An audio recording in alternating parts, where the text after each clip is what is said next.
आपके साथ तरन्नुम जहां शेख। न्यूज 360 डिग्री में आपका बहुत स्वागत है और इस खास न्यूज शो में हमारे संवाददाता हर बड़ी खबर आपके सामने रखेंगे। देश दुनिया के हर कोने से पूरी पैनी नजर के साथ न्यूज इंडिया का कैमरा आपके लिए लेकर आएगा वो खबरें जो होंगी दमदार भी, असरदार भी। तो देश के कोने कोने से सभी बड़ी खबरें एक बुलेटिन में देखिए।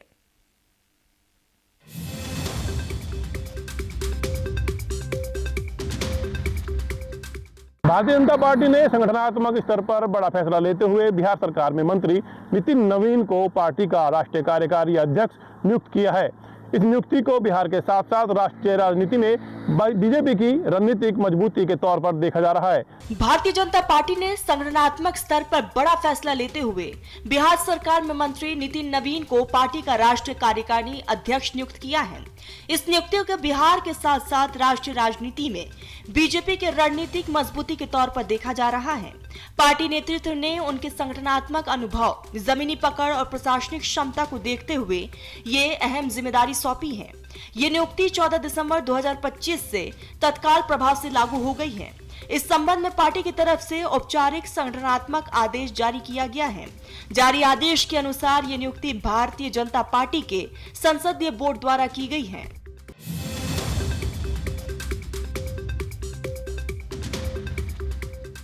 बीजेपी को नया प्रदेश अध्यक्ष मिल गया है। लखनऊ में पंकज चौधरी के नाम की औपचारिक घोषणा की। एकमात्र नामांकन के चलते उनकी जीत पहले ही तय मानी जा रही थी। राम मनोहर लोहिया विश्वविद्यालय कैंपस में केंद्रीय नेताओं की मौजूदगी में जीत का ऐलान किया गया।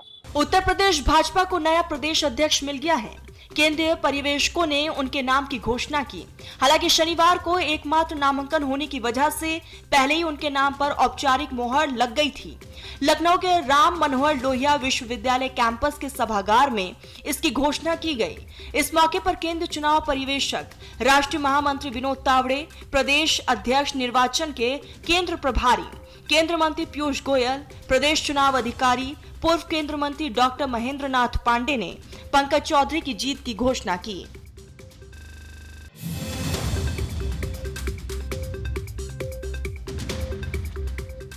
अर्जेंटीना के दिग्गज फुटबॉलर लियोनेल मेसी भारत में 3 दिन के गॉट इंडिया टूर पर हैं। शनिवार को दौरे के पहले दिन वो कोलकाता और हैदराबाद में फैन से मिले। वहीं आज मुंबई में दिग्गज क्रिकेटर सचिन तेंदुलकर और फुटबॉलर से मुलाकात की। आपको बता दें, शनिवार देर रात करीब 2:30 बजे मेसी कोलकाता एयरपोर्ट पर पहुंचे। अर्जेंटीना के दिग्गज फुटबॉलर लियोनेल मेसी भारत के 3 दिवसीय दौरे पर हैं। शनिवार को दौरे के पहले दिन वो कोलकाता और हैदराबाद में फैन से मिले। वहीं आज मुंबई में दिग्गज क्रिकेटर सचिन तेंदुलकर और फुटबॉलर से मुलाकात की। आपको बता दें कि शनिवार देर रात करीब 2:30 बजे मेसी कोलकाता एयरपोर्ट पहुंचे। सुबह 11 बजे उन्होंने अपने 70 फीट ऊंचे स्टैचू का वर्चुअल उद्घाटन किया। इस दौरान बॉलीवुड के एक्टर शाहरुख खान भी मौजूद रहे।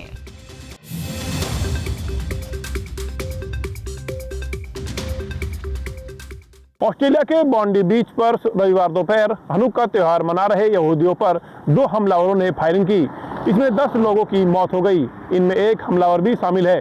पुलिस ने हालात पर काबू पाने के लिए दोनों हमलावरों को गोली मारी। अधिकारियों के मुताबिक एक हमलावर की मौत हो गई है जबकि दूसरा गंभीर हालत में है। गोलीबारी के दौरान एक आम नागरिक ने हथियारबंद हमलावर को दबोच लिया। घटना का वीडियो सामने आया है जिसमें यह व्यक्ति अपनी जान जोखिम में डालकर हमलावर से राइफल छीनता नजर आ रहा है। ऑस्ट्रेलिया के बॉन्डी बीच पर रविवार दोपहर हनुक्का त्योहार मना रहे यहूदियों पर 2 हमलावरों ने फायरिंग की। इसमें 10 लोगों की मौत हो गई। इनमें एक हमलावर भी शामिल है। पुलिस ने हालात पर काबू पाने के लिए दोनों हमलावरों को गोली मारी।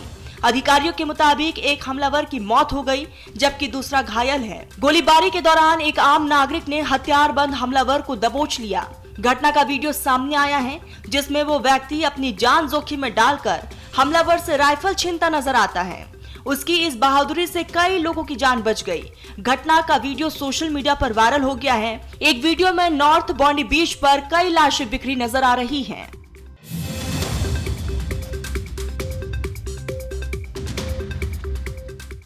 गुजरात के अंबाजी तीर्थ से 14 किलोमीटर दूर पाडलिया गांव में पौधारोपण करने पहुंची वन विभाग और पुलिस की टीम पर 500 लोगों ने हमला कर दिया। आपको बता दूं, हमले के दौरान उन लोगों ने पुलिस और वन विभाग की गाड़ियों को भी आग लगाई गई। हालात काबू करने के लिए पुलिस ने करीब 50 गोलियां और 20 आंसू गैस के गोले दागे गए। गुजरात के अंबाजी तीर्थ शहर से 14 किलोमीटर दूर दांता तालुका के पंडलिया गांव में 500 लोगों ने वन विभाग और पुलिस टीम पर हमला कर दिया। इन लोगों ने पत्थरबाजी की, गुल्ले चलाए और तीरों से भी पुलिस कर्मियों को निशाना बनाया। भीड़ ने पुलिस और वन विभाग के सरकारी वाहनों में भी आग लगा दी। टीम गांव में पौधारोपण करने पहुंची थी। इसी दौरान गांव वालों ने टीम पर हमला कर दिया। हमले के दौरान वन विभाग के वाहनों में भी आग लगा दी गई और सरकारी वाहनों के टायर भी काट दिए गए। स्थिति को नियंत्रण में लाने के लिए पुलिस ने 50 से ज्यादा गोलियां चलाई और लगभग 20 आंसू गैस के गोले भी छोड़े।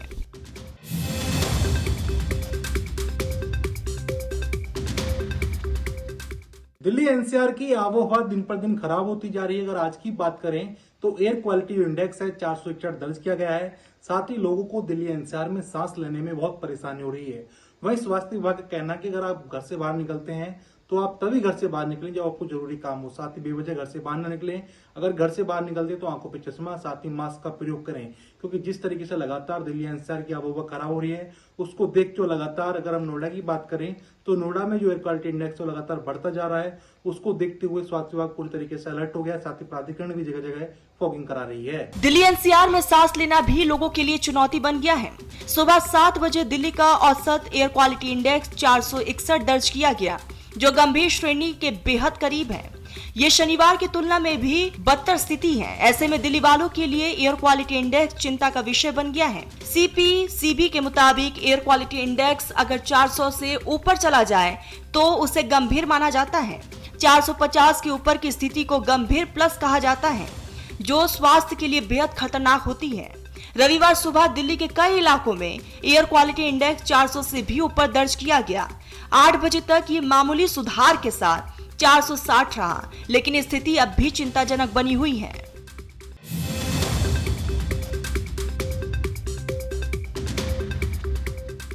इंडिया घुसपैठियों के खिलाफ चलाया जा रहा ऑपरेशन टार्च आज बदायूं में दूसरे दिन भी जारी रहा। आज प्रशासन की ओर से बड़े सरकार की ज़रूरत पर सैकड़ों की संख्या में अस्थायी रूप से निवास कर रहे बिना वेरिफिकेशन और बिना कागजात के जो परिवार थे उनको निकाला गया है। उत्तर प्रदेश के बदायूं जिले में बिना सूचना और वेरिफिकेशन के लंबे समय से रह रहे लोगों की तलाश में पुलिस का अभियान दूसरे दिन भी जारी रहा। आज भारी पुलिस बल के साथ आला अधिकारी बदायूं शहर के धार्मिक स्थल बड़े सरकार पहुंचे। यहाँ लंबे समय से आवास बनाकर रह रहे लोगों से उनके दस्तावेज मांगे गए और 3 पीढ़ियों तक की जानकारी ली गई। कुछ लोगों को तत्काल अपने आवास खाली करने के निर्देश दिए गए हैं। इसके बाद उनके घर खाली कराए गए और अस्थायी रूप से बनाए गए ठिकानों को गिरा दिया गया। अचानक आशियाने टूटने से वहां रह रहे लोग कमरे के सामने फूट फूट कर रोते भी नजर आए। लोगों का कहना था कि ठिठुरती रात में वो कहाँ जाएंगे। उन्होंने प्रशासन से कम डिटेंशन कैंप या फिर वैकल्पिक व्यवस्था की भी मांग की। फिलहाल प्रशासन की कार्रवाई जारी है और इलाके में तनाव का माहौल बना हुआ है।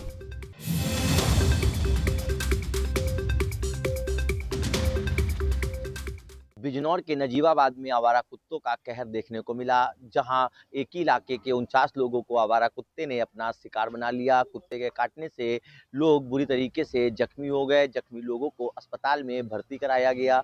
कुत्तों के काटने के मामले लगातार बढ़ रहे हैं, जिसको देखते हुए स्थानीय लोगों ने जिला प्रशासन से सुरक्षा की मांग की है। उत्तर प्रदेश के बिजनौर जिले में कुत्तों के हमले लगातार बढ़ते जा रहे हैं। नजीबाबाद तहसील क्षेत्र में एक ही दिन में आवारा कुत्तों ने 49 लोगों को काट लिया। इन हमलों में कई लोग गंभीर रूप से घायल हुए, जिन्हें इलाज के लिए अस्पताल में भर्ती कराया गया। सबसे ज्यादा निशाना छोटे बच्चे और बुजुर्ग बने हुए हैं, जिससे इलाके में दहशत का माहौल है। स्थानीय लोगों का कहना है कि आवारा कुत्तों का आतंक बढ़ता जा रहा है, लेकिन अब तक कोई ठोस कार्रवाई नहीं हुई है। लोग घर से बाहर निकलने में डर महसूस कर रहे हैं। पीड़ितों और ग्रामीणों ने प्रशासन से आवारा कुत्तों को जल्द पकड़वाने और इलाके में सुरक्षा के इंतजाम करने की मांग की है। फिलहाल प्रशासन की तरफ से कार्रवाई का आश्वासन दिया गया।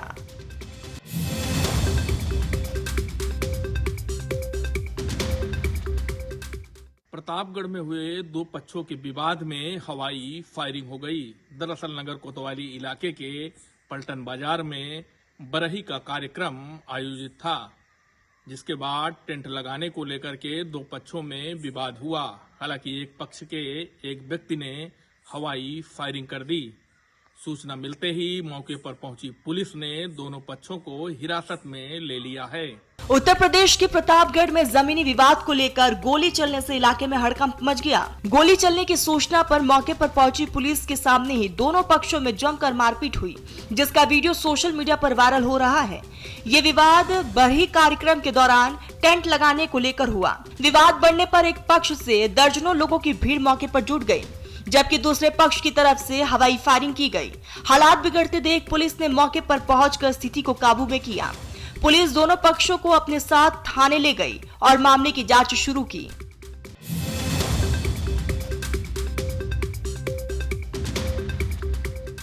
समाजवादी पार्टी के राष्ट्रीय महासचिव शिवपाल सिंह यादव ने बीजेपी पर तीखा हमला बोला है। शिवपाल सिंह यादव का कहना है कि पीडीए से बीजेपी घबरा गई है, जिसके चलते वो सभी तरह के हथकंडे अपना रही है। शिवपाल सिंह का आरोप है कि बीजेपी जनता को गुमराह करने का काम कर रही है। वहीं उनका दावा है कि समाजवादी पार्टी उनके सभी तरह के हथकंडों को नाकाम करेगी। समाजवादी पार्टी के राष्ट्रीय महासचिव शिवपाल सिंह यादव ने भारतीय जनता पार्टी पर तीखा हमला बोला। उन्होंने कहा कि बीजेपी पीडीए से घबराई हुई है और इसी डर के कारण वो हर तरह के हथकंडे अपना रही है। शिवपाल सिंह यादव का कहना है कि बीजेपी जनता को गुमराह करने की कोशिश कर रही है, लेकिन समाजवादी पार्टी उनके हर प्रयास को नाकाम करेगी। उन्होंने भरोसा जताया है कि पीडीए की ताकत लगातार बढ़ रही है। शिवपाल यादव ने कहा कि समाजवादी पार्टी जनता के अधिकारों के लिए संघर्ष करती रहेगी। उन्होंने कार्यकर्ताओं से एकजुट होकर पार्टी को मजबूत करने की अपील की।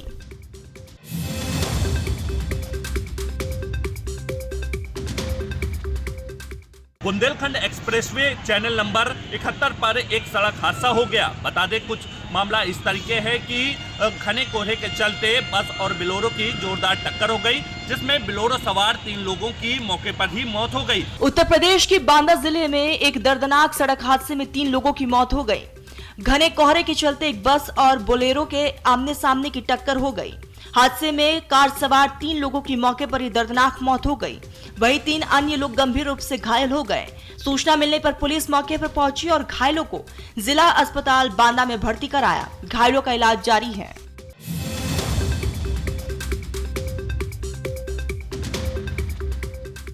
जरा 5 स्टार पार्टी कार्यालयों के निर्माण राशि का सोर्स भी बताएं जगत प्रकाश नड्डा। यह बात कांग्रेस पार्टी की पूर्व मुख्य प्रवक्ता और वरिष्ठ नेता प्रेम कौशल ने कही है। उन्होंने कहा कि बेहतर होता कि जगत प्रकाश नड्डा प्रधानमंत्री ने जो हिमाचल के लिए 1500 करोड़ रुपए की घोषणा की है, वो हक हिमाचल को दिला। भारतीय जनता पार्टी के राष्ट्रीय अध्यक्ष जगत प्रकाश नड्डा द्वारा बीजेपी प्रदेश कार्यालय का शिलान्यास किए जाने को लेकर अब सियासत तेज हो गई है। दरअसल प्रदेश के विभिन्न जिला मुख्यालयों में बने 11 5 स्टार पार्टी कार्यालयों के निर्माण पर कांग्रेस ने सवाल खड़े किए हैं। कांग्रेस के पूर्व मुख्य प्रवक्ता प्रेम कौशल ने बयानबाजी कर ये कहा है कि इन कार्यालयों के निर्माण में खर्च हुई सैकड़ों करोड़ रुपए की धनराशि का स्रोत जनता के सामने आना चाहिए। उन्होंने कहा कि इस बारे में बीजेपी अध्यक्ष जेपी नड्डा को जवाब देना चाहिए।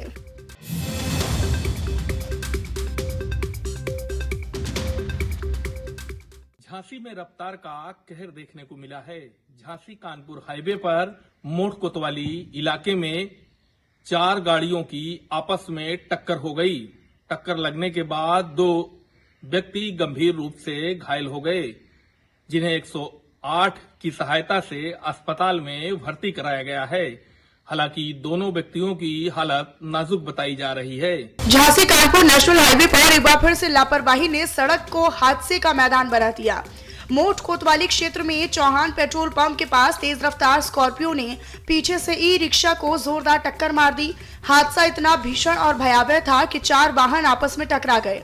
इस दुर्घटना में 2 लोग गंभीर रूप से घायल भी हुए हैं, जिन्हें इलाज के लिए अस्पताल में भर्ती करवा दिया गया है। बताया जा रहा है कि स्कॉर्पियो पर राजनीतिक झंडा और ठप्पा लगा हुआ था। हादसे के बाद लोगों में नाराजगी देखी गई। अब सवाल उठने लगे हैं कि क्या राजनीतिक पहचान कानून से ऊपर हो गई है। जानकारी मिलने पर पुलिस मौके पर पहुंची और जांच शुरू कर दी गई है।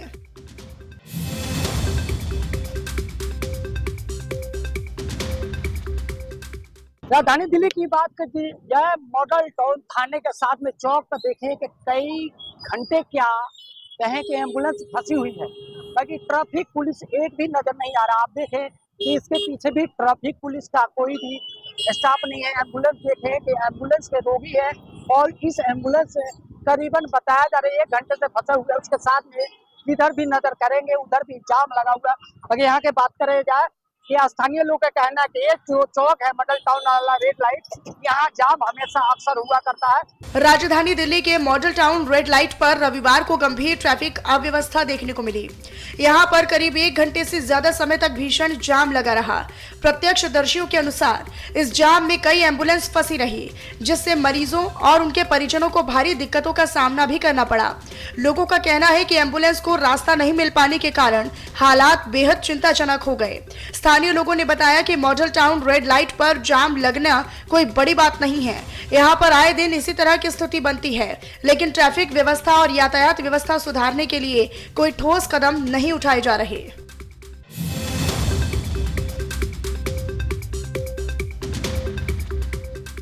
जबलपुर कटंगी के मुरई गांव में तेंदुए के हमले से ग्रामीणों में दहशत का माहौल है। आज सुबह एक किसान पाइपलाइन बदलने खेत गया था, जहां पे झाड़ी में छुपे तेंदुए ने उसके ऊपर अचानक हमला कर दिया, जिससे वह गंभीर रूप से घायल हो गया है। उसके बाद उसे अस्पताल में भर्ती किया। मध्य प्रदेश के जबलपुर में कटंगी इलाके के मुरई गांव में तेंदुए के हमले से ग्रामीणों में दहशत फैल गई है। खेत में सिंचाई की पाइपलाइन बदलने गए एक किसान पर झाड़ियों में छिपा तेंदुआ अचानक हमला कर गया। किसान के शोर मचाने पर तेंदुआ वहां से भाग गया, लेकिन किसान गंभीर रूप से घायल हो गया। घायल किसान को तुरंत अस्पताल में भर्ती करवा दिया गया। सूचना मिलते ही वन विभाग की टीम मौके पर पहुंची और इलाके की सुरक्षा बढ़ा दी गई। वन विभाग ने ग्रामीणों से सतर्क रहने और खेत या जंगल में अकेले न जाने की अपील की है।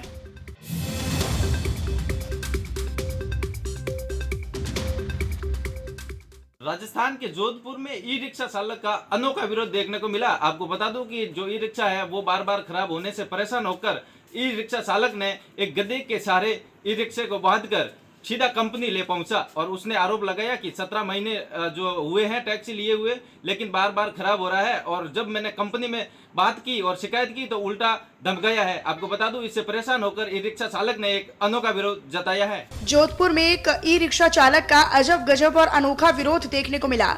परेशान ई रिक्शा मालिक ने अपने अनोखे अंदाज में विरोध जताया और इस विरोध का वीडियो अब सोशल मीडिया पर जोरों से वायरल भी हो रहा है। दरअसल ई रिक्शा चालक ने 17 महीने पहले ई रिक्शा खरीदा था, लेकिन बार बार खराब होने से ई रिक्शा मालिक परेशान हो गया और कई बार कंपनी में जाकर अपनी परेशानी बताई, मगर कंपनी वालों ने उसे राहत देने के बजाय उल्टा ई रिक्शा मालिक को ही धमका दिया।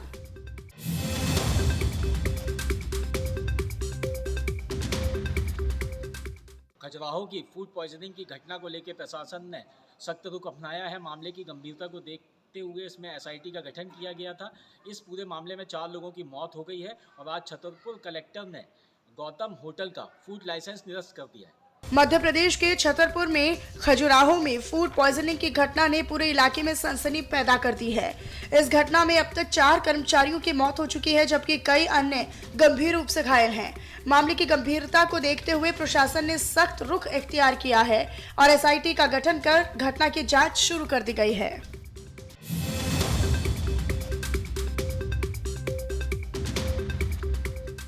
नोएडा की सेक्टर 58 पुलिस ने पार्कों में से ग्रिल और गेट चोरी करने वाले गैंग का खुलासा किया है। पुलिस ने कवाड़ी समेत 4 लोग गिरफ्तार किया है। ये लोग नोएडा प्राधिकरण के जो पार्क होते थे, साथ ही जो प्राइवेट घर होते थे, उनमें लगी हुई ग्रिलों को चोरी किया करते थे गैस कटर के माध्यम से। साथ ही उनको रिक्शे में रखकर ले जाते करते थे और जो है कबाड़ियों को बेचा करते थे। जिसके बाद पुलिस को इसकी सूचना लगी, पुलिस मौके पर पहुंची और इनको गिरफ्तार किया है। वह इन कब्जे से करीब 15 कुंटल जो ग्रिल थी लोहे की वो बरामद की है। नोएडा पुलिस ने सेक्टर 58 में बड़ी सफलता हासिल की। लोहे की ग्रिल और बेंच चोरी करने वाले गैंग का खुलासा करते हुए पुलिस ने 5 आरोपियों को गिरफ्तार किया है, जिसमें एक कबाड़ी भी शामिल है। आरोपी गैस कटर का इस्तेमाल कर सोसाइटी और घरों के बाहर लगी ग्रिल काट कर चोरी किया करते थे। सेक्टर 60 ग्रीन बेल्ट के पास से सभी अभियुक्तों को पकड़ लिया गया है। पुलिस ने हालांकि उनके कब्जे से और निशानदेही पर 22 लोहे की ग्रिल बरामद की है, जिनका कुल वजन लगभग 15 क्विंटल है। चोरी का माल कबाड़ी को बेचकर स्क्रैप में कटवाया जाता था।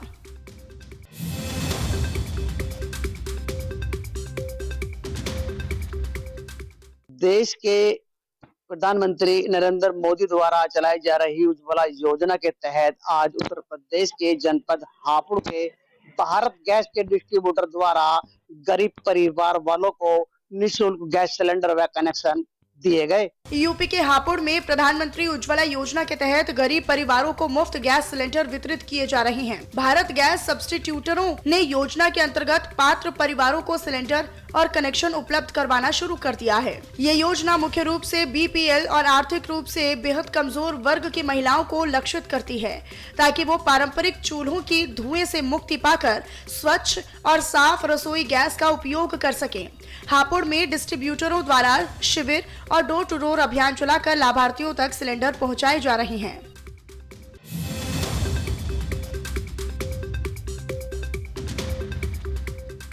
शिवपुरी नगर पालिका के बाहर महिला के सर पर ईंट मारकर मोबाइल और पर्स लूटने वाले आरोपी को आज पुलिस ने गिरफ्तार कर लिया है। 11 दिसंबर को महिला जिला अस्पताल प्रशिक्षण के लिए जा रही थी। उसी समय आरोपी ने महिला के सर पर ईंट मारकर उनसे लॉकेट और मोबाइल लूट लिया था, जिसको आज पुलिस ने दबिश देकर शिवपुरी बाईपास से गिरफ्तार कर लिया। मध्य प्रदेश के शिवपुरी में नगर पालिका कार्यालय के बाहर महिला कर्मचारी पर ईंट से हमला करने वाले आरोपी को कोतवाली पुलिस ने गिरफ्तार कर लिया है। ये मामला 11 दिसंबर का है, जब एएनएम मनीषा गोस्वामी जिला अस्पताल में प्रशिक्षण के लिए जा रही थी।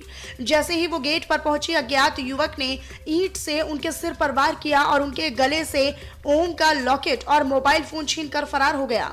सूचना मिलते ही पुलिस ने आरोपी की तलाश शुरू की और 70 से ज्यादा सीसीटीवी फुटेज खंगालने के बाद आरोपी ब्रजेश धाकड़ को पोहरी बाईपास रोड से गिरफ्तार किया गया।